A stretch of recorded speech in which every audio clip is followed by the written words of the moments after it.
Happy weekend po sa ating lahat. Ako si Benison Estareja. Patuloy pa rin ang epekto ng iba't ibang weather systems po sa ating bansa.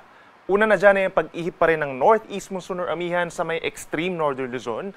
At ang shear line naman po sa may silangang parte ng northern Luzon, ito yung linya kung saan nagtatagpo po ang malamig na amihan at mainit na easterlies. At meron pa tayong Intertropical Convergence Zone or ITCZ sa timog at silangang parte po ng Mindanao. Ito yung linya kung saan nagtatagpo ang hangin from the northern and southern hemispheres, kaya magiging mataas na rin po ang tsansa ng ulan hanggang bukas. Base naman sa ating latest satellite animation, wala po tayong namamataan anumang low pressure area pa or bagyo na papasok ng ating Philippine Area of Responsibility sa mga susunod na araw. Ngayong araw po, asahan ng mataas na tsansa ng ulan pa rin dito sa Northern Luzon, epekto ng northeast monsoon kung dito po sa Batanes merong mahihinang pag-ulan at malamig na temperatura. Habang dito naman sa may Cagayan, Isabela, Apayao at mga nearby pa ng mga bayan, asahan din ang makulimlim na panahon pa rin. At sasamahan pa rin ito ng kalat-kalat na ulan and thunderstorms, mataas pa rin po ang banta ng mga pagbaha at landslides, dulot ng shear line.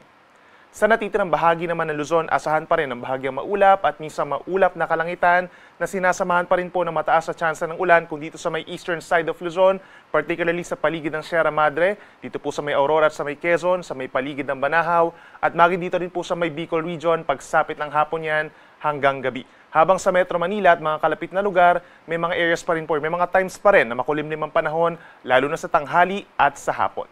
Temperature natin sa Metro Manila mula 25 to 32 degrees, habang malamig pa rin po sa may Baguio mula 16 to 23 degrees Celsius. Sa ating mga kababayan po sa Palawan at sa malaking bahagi ng Visayas, iiral pa rin po ang bahagyang maulap hanggang kumisan maulap na kalangitan. May mga tsansa na po ng mga pag-ulan as early as this morning dito po sa gitnang bahagi ng Palawan, maging sa may Southern Leyte at sa may Eastern Samar. Habang pagsapit ng tanghali hanggang sa hapon, may mga areas din po sa natitirang bahagi ng Visayas, lalo na sa may Panay Island, ang magkakaroon ng pulu-pulong pag-ulan at mga thunderstorms. Temperature natin sa Metro Cebu mula 26 to 31 degrees Celsius. At sa ating mga kababayan po sa Mindanao, magdala ng payong for today dahil aasahan na po as early as this morning ang mga paulan sa may Caraga and Davao region, kalat-kalat na ulan and thunderstorms. Dulot po yan ng Intertropical Convergence Zone or ITCZ. Sa natitirang bahagi ng Mindanao, may mga areas din po sa may Basilan, Sulu, Tawi-Tawi, southern portion of Zamboanga Peninsula and Socsagen. Magkakaroon na rin ng mga paulan as early as this morning. At ang natitirang bahagi pa ng Mindanao, magiging makulimlim na po pagsapit ng hapon at mataas din ang tsansa ng kalat-kalat na ulan and thunderstorms, dulot pa rin ng Intertropical Convergence Zone.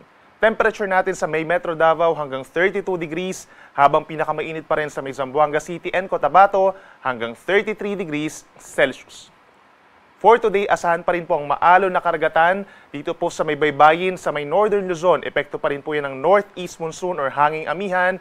Pero pagsapit mamayang gabi, unti-unti na itong lalakas. Posibleng umakyat sa hanggang 4 na metro pagsapit po mamayang gabi. At bukas, posibleng magkaroon na tayo ng gale warning kung saan posibleng umabot sa 4.5 hanggang 5 metro ang taas na ng mga pag-alon, lalo na sa may Batanes and Babueng Group of Islands. Ang natitirang baybayin po ng Luzon, Visayas and Mindanao, nasa kalahati hanggang 1 metro ang taas ng mga alon, at kapag may mga thunderstorms, posible ring umakyat sa 2.5 metro. At para naman sa ating 3-day weather forecast, for the rest of the weekend, asahan po ang paglakas ng northeast monsoon or amihan. Aasahan yung pagbaba pa ng temperature sa maraming parte pa po dito sa may Northern Luzon, kabilang na dyan ang Ilocos Provinces, Kalinga, Apayao, Batanes, and Cagayan.